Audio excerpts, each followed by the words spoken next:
graphic scene, circumcises him, and takes the foreskin of her baby, and in anger throws it at the foot of Moses and says, it's a complicated line, but it says, you are certainly a blood bridegroom to me. Basically saying, you almost killed my son, or to the son, if it was him, you almost killed my husband. Zipporah was angry because this happened. But she saves him. Zipporah saves him because she makes certain that the responsibility that a father is supposed to do, make certain his son is circumcised, was taken care of. There's another famous saying in the Jewish world. A lot of us are taught this in rabbinical or cantorial school when we become parents. It says, just because you signed up to be a community leader doesn't mean your kids did. See that? Just because you signed up to do righteous things or lead a community or to be a top CEO at a corporation, it doesn't mean that your kids, and the line continues, you can't turn them into sacrifices because you want to do good for other people. Moses, because he was thinking, we think it's a great thing, he was thinking so much about his people, rushing to help them, to take care of them, he forgot about the well-being of his son.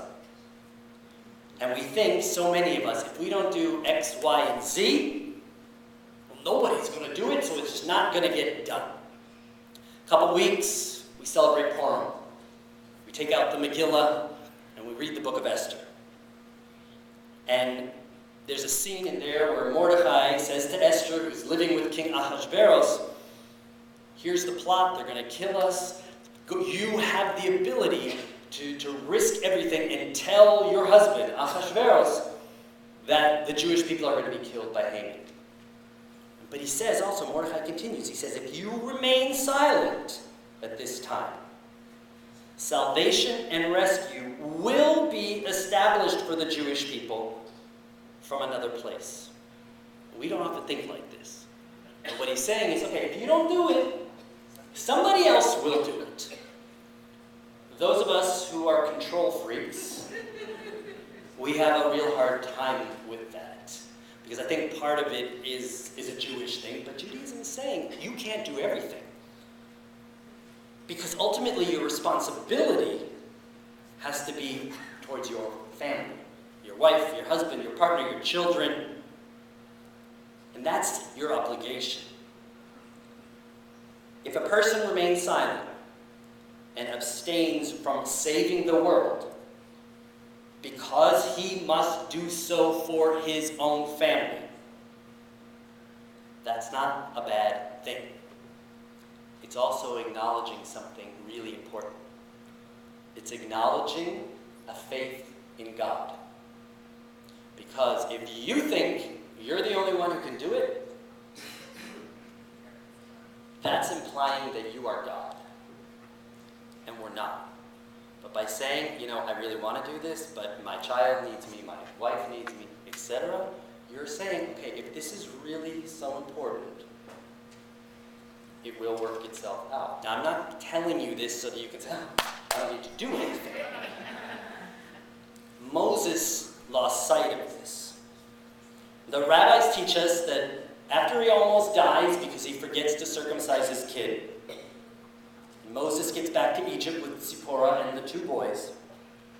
Aaron, his brother, Moses' brother, meets him, goes to hug him and embrace him, and he basically says, who's the chick and the two kids? Why? Who are they? And there's this exchange in a rabbinic text that dates back to the 3rd century where Moses answers him and says, this is my wife whom I have married, and these are my sons. And Aaron says, and where do you think you're taking them? And Moses says, into Egypt.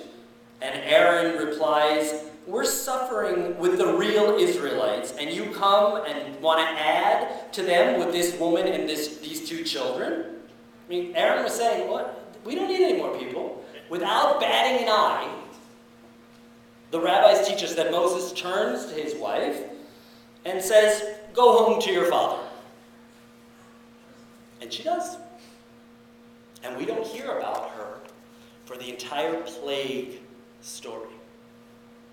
We meet her again this week because it teaches us that Yitro, the non-Jewish father-in-law, heard of all the incredible things that happened to the Israelites.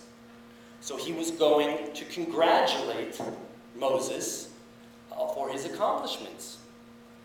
And he brings with him his daughter, Moses' wife, and her 2 children, Moses' 2 children. And you almost think, that there's going to be a beautiful reunion. If you're familiar at all with the stories in the Torah, when Isaac meets Rebekah and she flies off her camel because she's so in love, and they embrace each other and they go into the tent and they form a family, we don't see any of that. In fact, we see the exact opposite of that. Who do you think goes into the tent with Moses? Yitro. We don't read about even a hint of Moses and his wife reuniting with each other. And soon after this, we read about a day for Moses in the office in this Torah portion. Moses is the judge and the jury, basically, for every issue in the community. And he's sitting there, and all the Israelites are coming, and like, I got this problem, and I got this problem. And Moses is deliberating and dealing with all of these issues. And the wise father-in-law, Yitro, the outsider, comes up to him and says, this is not right, what you are doing.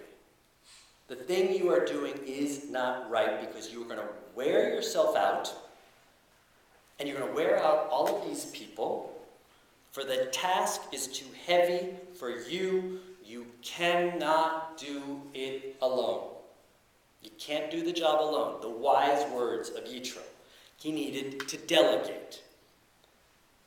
But he was also the wise father-in-law, I think very observant, as some of you who maybe have daughters who are married, to maybe guys who don't necessarily pay as much attention to their wives as they maybe should, or vice versa, husbands, etc.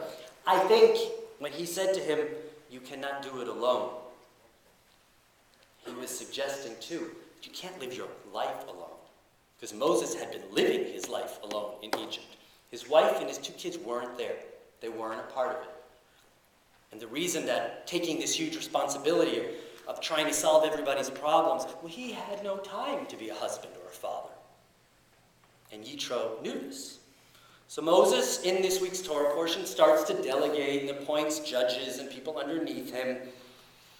But it might have helped a bit professionally, but it didn't help at all personally. And we know this from looking again at the Midrash. Some of you are familiar with Moses' sister, Miriam. Miriam is struck with leprosy later in the story. Anybody know why she was struck with leprosy? Because she was speaking badly against Satan. Okay, she was speaking, we can argue she was speaking badly. I'm going to argue that she was speaking about Zipporah. Okay? But right on. Now, do you know what she said? What she heard was... It wasn't what? Okay, well, basically, there's one legend that says that Zipporah,